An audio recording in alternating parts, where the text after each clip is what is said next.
आज की हमारी यात्रा होने वाली है 20502 आनंद विहार टर्मिनल से अगरतला जाने वाली तेजस राजधानी एक्सप्रेस में। इस ट्रेन में मैं यात्रा करूंगा कानपुर से न्यू करीमगंज जंक्शन तक। आइए आनंद लेते हैं इस यात्रा का। और ये है हमारा कोच H1।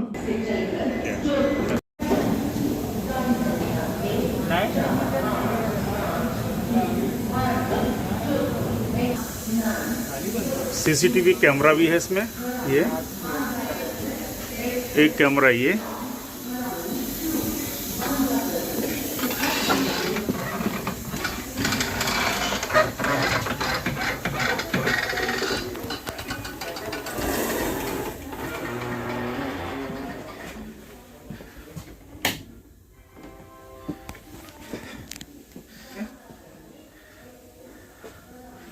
ये अपर और ये मेरी लोअर। ट्रेन काफ़ी लेट हो चुकी है, 2:15 टाइमिंग, इस समय 2:15 हो रहा है। गेट बंद होते हुए, गेट बंद हो चुके हैं।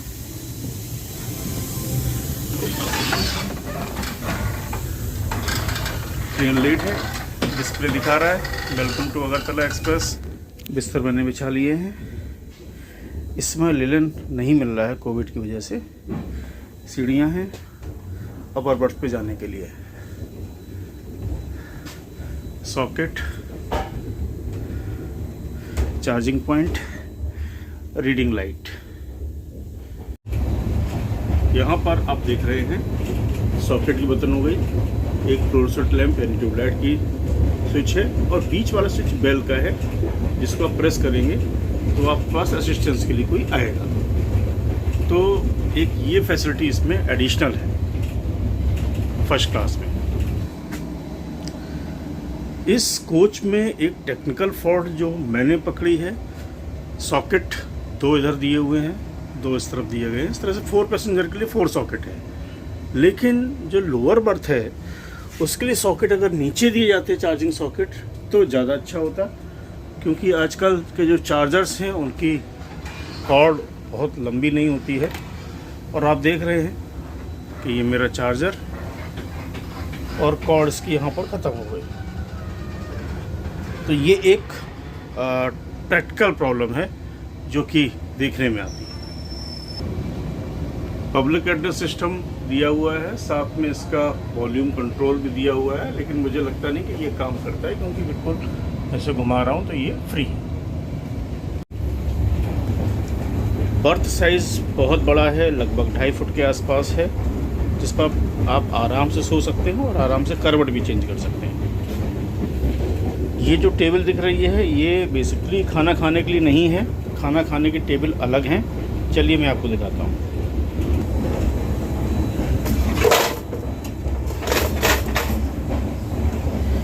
ये इस तरह की टेबल हैं।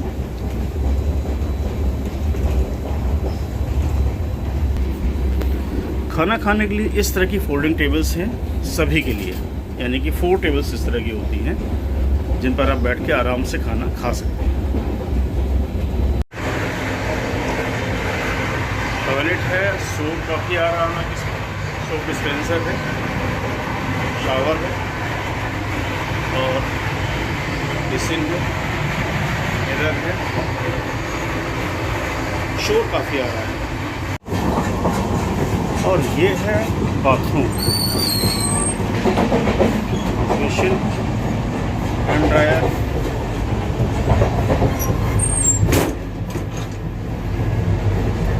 एक गीज़र लगा हुआ है रिकॉर्ड का यहाँ पर, रूम फ्रेशनर भी है, और आप देखिए shower with diverter, anti skid mat भी पड़ी हुई है जिससे कोई फिसले नहीं, एक टॉवेल होल्डर यहाँ पर है, एक बड़ा सा मिरर, एक कुछ हुक यहाँ पर भी दिए हुए हैं, और वॉश बेसिन, और पूरी फिटिंग जगुआर की है। ये देखना दिलचस्प है। एक सॉकेट दिया हुआ है ट्रिमर वगैरह के लिए। केबिन में मैं फिलहाल अकेला ही हूँ, 4 लोगों केबिन है और गाड़ी आनी चाहिए थी 12:40 पे, लेकिन ये 2:20 पे आई है, काफ़ी लेट हो गई है। चलिए सुबह आपको मिलाते हैं दीनदयाल उपाध्याय जंक्शन पे। प्रयागराज स्टेशन निकल रहा है, सुबह 5:05 हुए हैं और बड़ा अजीब सा लगता है ये देखकर, प्रयागराज जैसा स्टेशन, जितना बड़ा स्टेशन, और यहाँ पर इस ट्रेन का कोई हॉल्ट नहीं है। और लीजिए आ गए हम Deendayal Upadhyay junction. Train late है काफ़ी। ये ट्रेन कानपुर से करीमगंज की दूरी 1792 किलोमीटर 32 घंटे और 8 मिनट में तय करेगी। इस बीच में 11 स्टेशन आएंगे। इसमें उत्तर प्रदेश में 1, बिहार में 3, पश्चिम बंगाल में 1 और असम में 6 स्टेशन होंगे।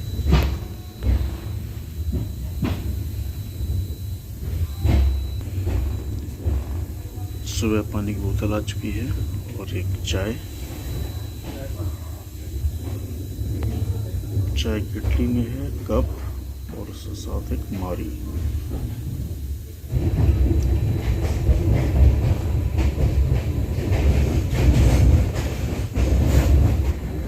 दीनदयाल उपाध्याय जंक्शन निकल चुका है। यहाँ भी इस केबिन में कोई नहीं आया है और मैं अभी भी इस केबिन में अकेला हूँ।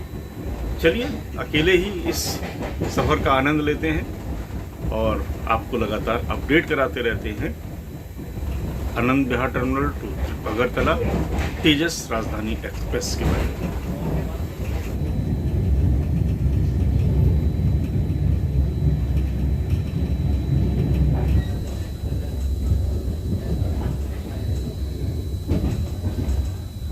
बक्सर आ गया है। ट्रेन का हॉल्ट यहाँ पर नहीं है, लेकिन प्लेटफॉर्म से गुजर रही है ट्रेन, इसलिए काफ़ी स्पीड धीमे है इसकी। सुबह 8:40 हो रहा है। ब्रेकफास्ट आ गया है, देखते हैं ब्रेकफास्ट में क्या क्या है।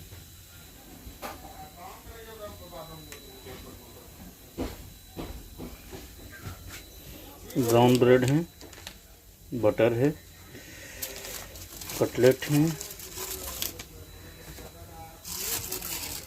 है, कॉर्नफ्लेक्स, स्पॉट पे मिल्क। तो ये है आज हमारा आज का ब्रेकफास्ट।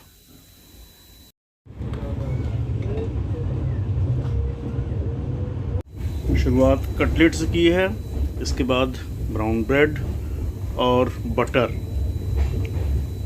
ये इसका भोग लगेगा। चाय तैयार है।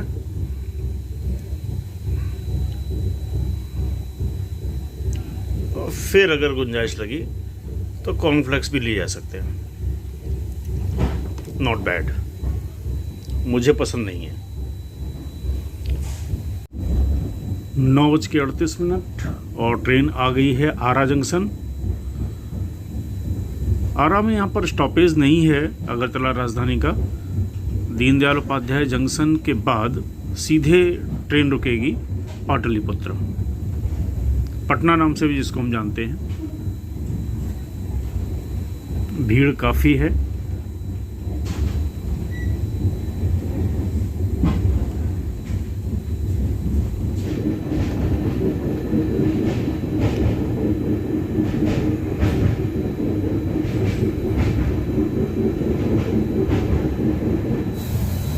समय है 10:45। पाटलिपुत्र स्टेशन हमने छोड़ा है और 3 घंटे लेट है ये ट्रेन। एक बार जब लेट हो जाती है फिर अपने आप लगातार लेट होती ही चली जाती है। मेकअप करना उसका बहुत मुश्किल हो पाता है। आनंद विहार टर्मिनल त्रिपुरा तेजस राजधानी express north east frontier railway के अंतर्गत आती है।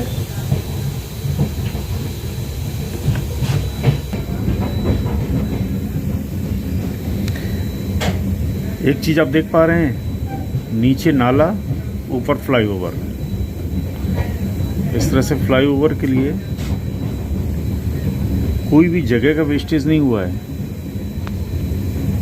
सूझबूझ भरी इंजीनियरिंग।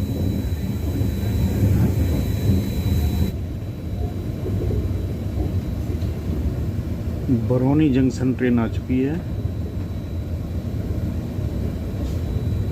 3 घंटे लेट चल रही है और ये टाइम मेकअप नहीं हो पा रहा है, पता नहीं किस वजह से, शायद रूट बिजी होगा आगे।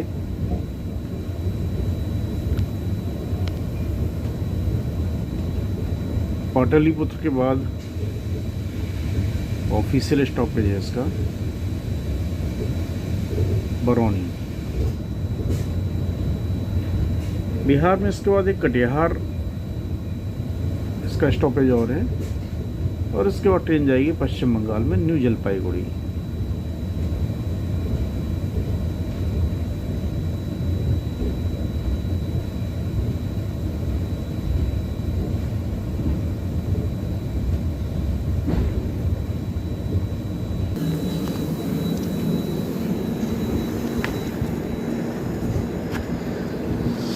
ये आ गए हैं बरौनी। देखते हैं यहाँ से कोई पैसेंजर चढ़ता है या नहीं, शायद नहीं। 1:30 बरौनी जंक्शन, 3 घंटे 19 मिनट ट्रेन है लेट। लंच हमारा आ चुका है। लंच में क्या क्या है आपके सामने ही देखते हैं खोल के। एक तो क्रॉकरी की प्लेट है, 5 अलग अलग टाइप के इसमें बाउल्स हैं। इन बाउल्स में क्या होगा ये देखना दिलचस्प होगा। चलिए देखते हैं।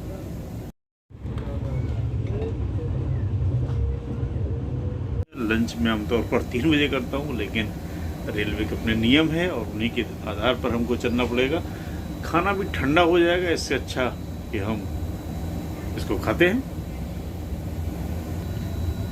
ये देखना दिलचस्प होगा कि इस खाने में आज क्या है। चलिए मैं देखता हूँ। एक तो ये बाउल, इसको जल्दी से ओपन करूँ। इसमें क्या है? इसमें है आई थिंक दाल, लहसुन से छुकी हुई है, लहसुन का तड़का है इसमें।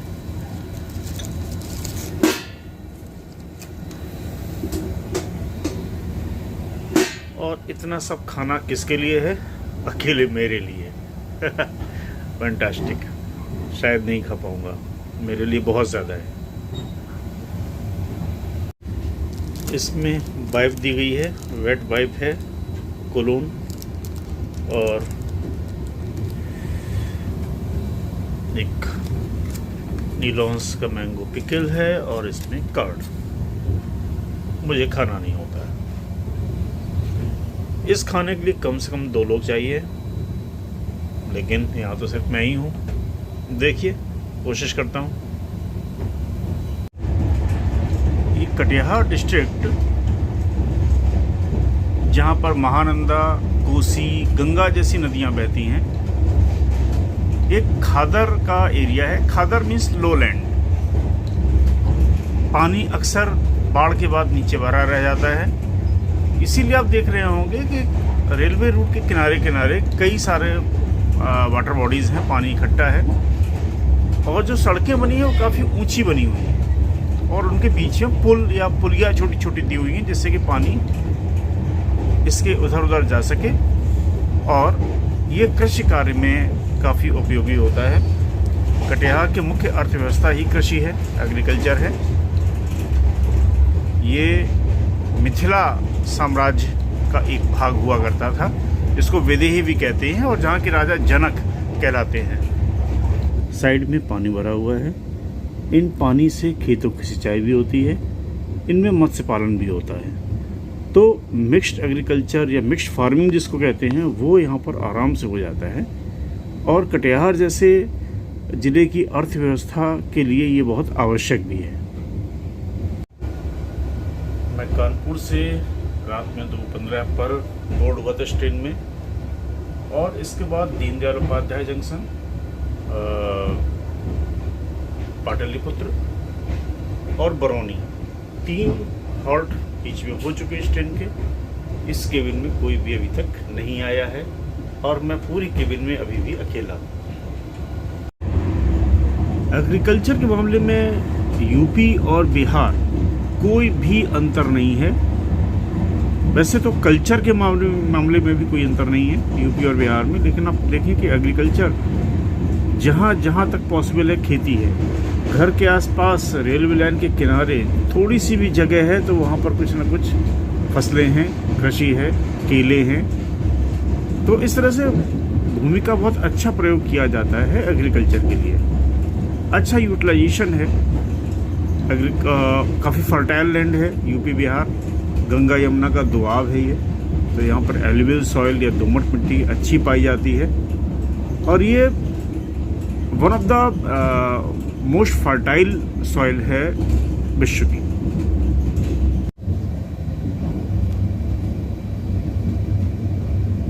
हम कटिहार जंक्शन पर पहुंच रहे हैं। लोकोमोटिव बैप 7 हमारा पहुंच चुका है और मेरा कोच पेंट्री के जस्ट पीछे है, तो थोड़ा सा या ये कहें कि काफ़ी लास्ट में है। 2 घंटे की देरी से ट्रेन पहुंच रही है कटिहार जंक्शन पे। यहाँ पर इसका लोकोमोटिव चेंज होगा, लाइन इलेक्ट्रीफाइड आगे की नहीं है तो डीजल लोकोमोटिव यहाँ पर लगाया जाएगा और इसी वजह से ट्रेन का हॉल्ट होगा लगभग 30 मिनट। और ये आनंद विहार टर्मिनल से अगरतला के बीच में सबसे लंबा हॉल्ट है ट्रेन का। ट्रेन पहुंच गई है कटिहार रेलवे स्टेशन पर। दरवाजे दाईं ओर खुलेंगे और अपने आप ही खुलेंगे, ऑटोमेटिक डोर्स हैं।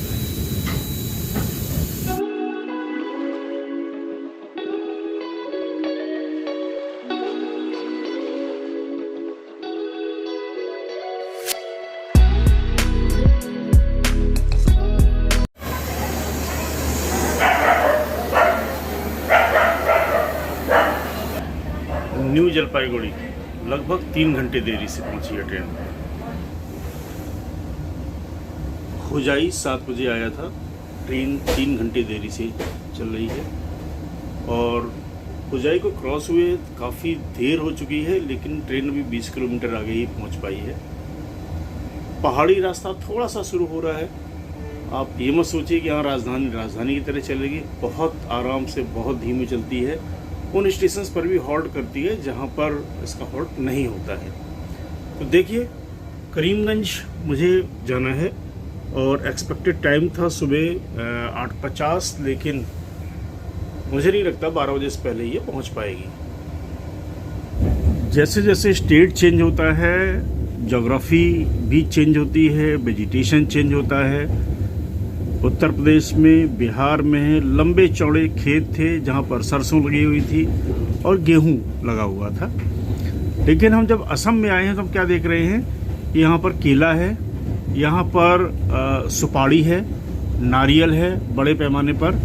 यहाँ पर पौंड है साथ में, इन पौंड में मछली पालन, मत्स्य पालन भी होता है। और हम जिस एरिया में इस समय चल रहे हैं, यहाँ हल्का सा पहाड़ी एरिया है, बहुत हल्का सा, तो इसलिए ये आप देखिए ये पौंड है साइड में। और इस वजह से भी थोड़ा सा वेजिटेशन यहाँ का अलग है क्योंकि ये पहाड़ी एरिया है। लेकिन ओवरऑल बिहार से बंगाल और बंगाल से जब आप असम में आते हैं तो आप देखेंगे कि ज्योग्राफी और वेजिटेशन दोनों ही चेंज होता है। इसी तरह से जब हम स्टेट चेंज करते हैं या कुछ दूरी पर चल लेते हैं तो आप देखेंगे कि वेजिटेशन चेंज होता है। तो ये एक ध्यान रखने वाली बात है। ये है लांगटिंग रिवर। लांगटिंग कस्बे का नाम, स्टेशन का नाम भी लांगटिंग है, रिवर का नाम भी लांगटिंग है। और ये एक ऐसी जगह मुझे पहली बार मिली अपनी पूरी यात्रा में जब कोई भी डेटा नहीं है। जहाँ पर पूरी सिग्नल लॉस्ट है, पूरी तरह से कोई भी डेटा नहीं है। दृश्य नैनाभिराम है, बहुत सुंदर है। आप अगर देखें, पहाड़ी है, फॉग है, हालांकि इस समय फॉग ना होता तो शायद दृश्य और अच्छे होते, लेकिन पहाड़ी के तलहटी से रेलवे लाइन निकल रही है तो हो सकता है इसी वजह से सिग्नल लॉस्ट हो गए हों। आज नींद बहुत अच्छी आई है। कल नहीं सो पाया था मैं, कानपुर और दीनदयाल उपाध्याय जंक्शन के बीच में, पता नहीं क्यों नींद नहीं आई थी, लेकिन आज नींद बहुत अच्छी आई। मैं न्यू जलपाईगुड़ी के बाद मैं डिनर लिया और इसके बाद मैं सोया लगभग 10 बजे के आसपास। तो सुबह 7 बजे जब ट्रेन होजाई में आकर खड़ी हो गई, उसी समय नींद खुली। तो आज की रात बहुत बढ़िया नींद आई, अच्छा सफ़र रहा। इनके जो तेजस राजधानी है, इनका डिनर या लंच या ब्रेकफास्ट मेन्यू सिमिलर रहता है। मैं जब देखता हूँ कि जब त्रिवेंद्रम राजधानी में मैं जा रहा था तो मेन्यू चेंज होता था। कभी रसम आती थी, कभी सांभर आता था, कभी दाल आती थी, कभी मिक्स दाल हो गई, कभी दाल मखनी हो गई। लेकिन इनके यहाँ बहुत सेट नाश्ता है। अगर आप वेज हैं तो आपको कटलेट, वेज कटलेट और ब्रेड बटर मिलेगा, साथ में कॉर्नफ्लेक्स हैं। लंच में और डिनर में सेम है, अरहर या तुअर की दाल हो गई। इसके अलावा एक मिक्स वेज या उसकी जगह एक कोई भी गोभी आलू की सब्ज़ी जैसे थी एक बार में, एक पनीर की सब्ज़ी हो गई, जो कि वो चेंज थोड़ा ज़रूर कर देते हैं। कभी पनीर है, पनीर बटर मसाला कहने के लिए हो गया, या कभी मटर पनीर है, लेकिन वो ऑलमोस्ट एक ही जैसा होता है, चावल और रोटी। तो मेन्यू में कोई भी चेंज नहीं है। और ये अगर आप 2 दिन की यात्रा कर रहे हैं तो आपके लिए थोड़ा सा मुश्किल होता है कि वही आप डिनर में खा रहे हैं, वही आप लंच में खा रहे हैं। तो IRCTC को चाहिए कि मेन्यू थोड़ा सा चेंज करें, और जिससे कि बहुत ज़्यादा मोनोटोनस ना हो जाए चीज़ें।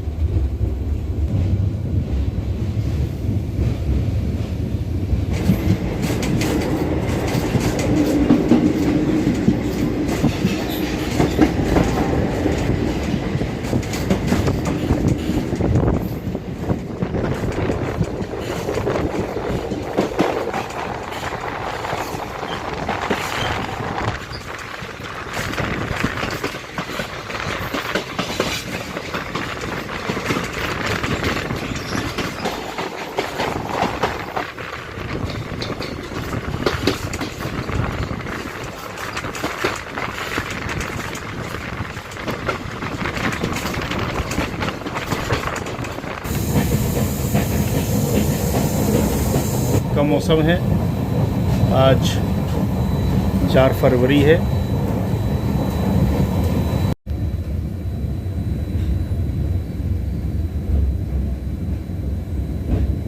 एक रेलवे लाइन आपको नीचे दिख रही है, बहुत नीचे है, और उसके भी नीचे एक नदी है, रिवर है।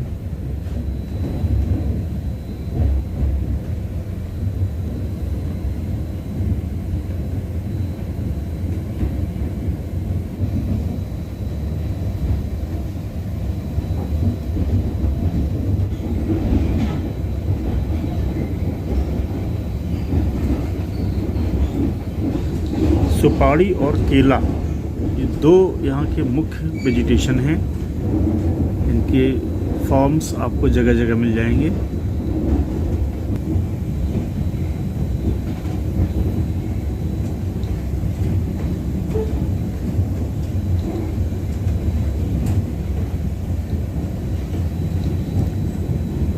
टनल नंबर 20 है ये। असम में यहाँ से शुरू होती है टी गार्डन। एक टी गार्डन है, झाड़ियों के पीछे है, ठीक से शायद ना दिख रहा हो, लेकिन अब देखिए, दिखेगा। तो असम में मैंने जब से एंट्री की है, पहली बार मैंने यहाँ पर टी गार्डन देखे हैं। यहाँ से टी गार्डन की शुरुआत होती है। अब हम पहुँच गए हैं बदरपुर। बदरपुर जंक्शन में सिलचर से आने वाली गाड़ियाँ मिलती हैं। यहाँ पर बैंकर लोकोमोटिव भी लगाया जाएगा, क्योंकि आगे का रास्ता पहाड़ी है। बदरपुर क्रॉस हो चुका है और न्यू करीमगंज आने वाला है। मुझे न्यू करीमगंज पर ही उतरना है। ट्रेन लगभग 4 घंटे लेट हो चुकी है, तेजस राजधानी। खैर, मैं इसके रिव्यूज़ देख रहा था, मोस्टली डिलेड ही आती है। इसका रीज़न ये भी हो सकता है, एक तो नॉर्थ इंडिया में यानी कि पटना या आगे तक, कटिहार तक लगभग ज़बरदस्त कोहरा था, और गुवाहाटी के बाद काफ़ी पहाड़ी हिल एरिया भी है, जिसकी वजह से ट्रेन की स्पीड स्लो रहती है। इस तरह के छोटे छोटे पॉन्ड जो आप देख रहे हैं पेड़ों के पीछे, हर घर का इंडिविजुअल एक पॉन्ड, इस तरह से देखिए, और इस पॉन्ड में की जाती है फिशिंग। ये केवल आपको बंगाल और असम में देखने को मिलेगा। हो सकता है और भी जगह होता हो, लेकिन मैंने इन 2 जगहों पर ही देखा है। दूर दूर तक फैले धान के खेतों में जब सब्जियां लगाई जाती हैं तो चारों तरफ एक फेंस लगाते हैं जानवरों से बचाव के लिए। इस फेंस को बाड़ भी कहते हैं और इस एरिया को बाड़ी भी कहते हैं। आप देखें कि जहाँ खेत हैं वहाँ चारों तरफ लकड़ी की एक बाड़ लगाई गई है। ऐसा नहीं कि जानवर इस बाड़ को तोड़ नहीं सकते, लेकिन इससे जानवरों को पता हो जाता है कि ये एक हमारे लिए रोक है और इसके अंदर हमें नहीं जाना है। ये एक समझौता है मनुष्य और जानवरों के मध्य।